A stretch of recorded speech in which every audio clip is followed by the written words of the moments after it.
Syederalun, kisruh tapal batas antara Universitas Syah Kuala dan Universitas Islam Negeri Araniri Banda Aceh berakhir damai.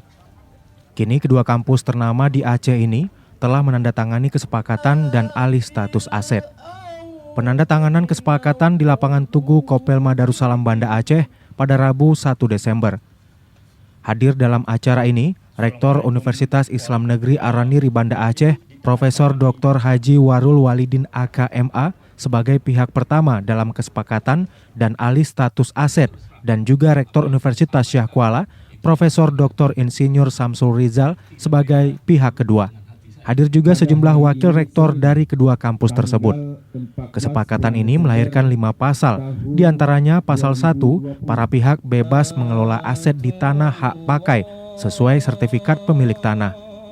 Pasal 2, garis singgungan antara lahan para pihak di lapangan diberi batas tanda yang jelas dalam bentuk sesuatu yang humanis dan memenuhi unsur estetika dan sesuai dengan peraturan perundang-undangan serta menjadi tanggung jawab bersama.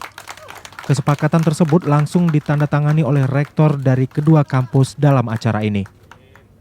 Dari Banda Aceh, Henry, Serambi On TV.